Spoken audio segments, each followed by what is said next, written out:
جب 19 رمضان کو مسجد کوفہ میں امام علی علیہ السلام کی اذان گونجنے لگی تو پوری کائنات میں سوگ برپا ہو گیا۔ چرند پرند جنات چیخنے لگے اور حضرت جبرائیل علیہ السلام تمام انسانوں سے کہنے لگے کہ اے انسانوں، آج آخری مرتبہ علی کی آواز میں اذان سن لو۔ مولا علی علیہ السلام اذان دے کے مصلی عبادت پہ آئے، اللہ کی عبادت کر رہے تھے۔ جیسے ہی آپ نے سجدہ کیا تو عبد الرحمن ابن ملجم زہر سے ڈوبی ہوئی تلوار امام علی علیہ السلام کے سر پہ دے مارتا ہے۔ بس مسجد کوفہ میں قیامت برپا ہو گئی، تمام چاہنے والے سر پیٹنے لگے۔ امام علی علیہ السلام کا مصلی خون سے رنگین ہو گیا، آپ کے سر کا خون آپ کے چہرے اور داڑھی پہ آ لگا۔ کچھ چاہنے والے اس ملعون کو ڈھونڈنے لگے جس نے مولا علی کو ضرب ماری، تو کچھ مولا علی علیہ السلام کے سر کا خون صاف کرنے لگے۔ اتنی دیر میں امام علی علیہ السلام نے فرمایا، اے حسن، یہ نماز فجر کا وقت ہے، پہلے نماز مکمل کرواؤ، اس کے بعد مجھے دیکھنا۔ امام حسن علیہ السلام نے نماز پڑھائی اور مسجد میں موجود تمام مسلمانوں نے نماز پڑھی۔ جیسے ہی نماز ختم ہوئی تو عبد الرحمن ابن ملجم جس نے مولا علی علیہ السلام کے سر پہ وار کیا تھا،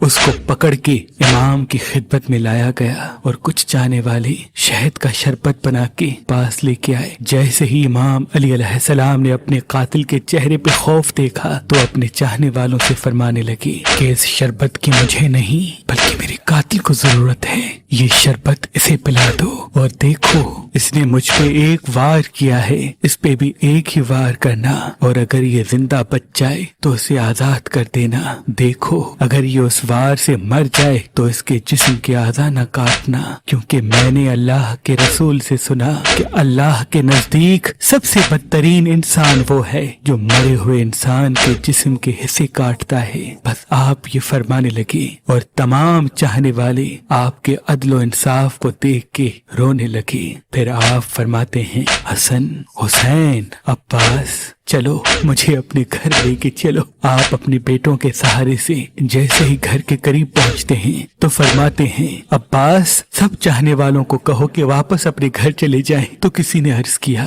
یا امیر المومنین، یہ سب آپ کے چاہنے والے ہیں، اس حالت میں آپ کو کیسے چھوڑ کے چلے جائیں؟ امام علی علیہ السلام نے فرمایا، کیونکہ میرے ضربت کی خبر مجھ سے پہلے میرے گھر پہنچ چکی ہے اور میری بیٹیاں زور زور سے رو رہی ہے۔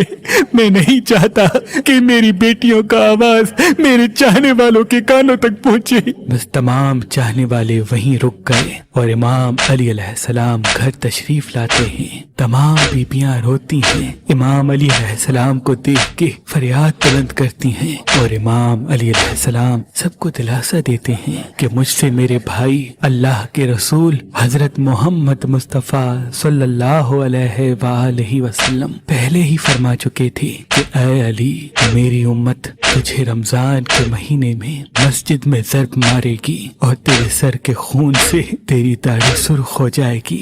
یہ وقت صبر کا ہے۔ آپ کو بستر پہ لٹایا گیا۔ تاریخ نے لکھا، جیسے ہی طبیب نے امام علی علیہ السلام کو دیکھا تو وہ چیخ کے رونے لگا اور فرمانے لگا کہ وہ ضرب زہر میں ڈوبی ہوئی تھی اور زہر مولا علی کے پورے جسم میں پھیل چکا ہے، جتنا ہو سکے آپ ان کو دودھ پلائے۔ بس جیسے ہی یہ خبر کوفے کی گلیوں تک پہنچی تو کوفے کے یتیم بچے اپنے اپنے حصے کا دودھ لیے امام علی علیہ السلام کے گھر پہ آتے ہیں اور بآواز بلند کہتے ہیں، یا حسن، یہ ہمارے حصے کا دودھ ہمارے مولا کو پلائے، ہم ایک مرتبہ یتیم ہو چکے ہیں، دوسری مرتبہ یتیم نہیں ہونا چاہتے۔ امام علی علیہ السلام بستر شہادت پہ بھی مسلسل اللہ کا ذکر کرتے رہے۔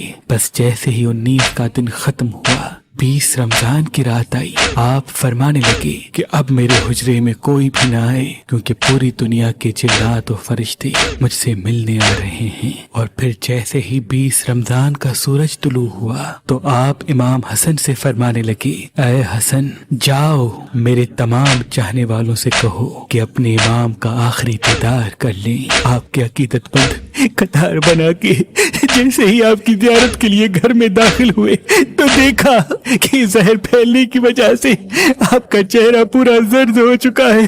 سب چیخ کے رونے لگے۔ امام علی علیہ السلام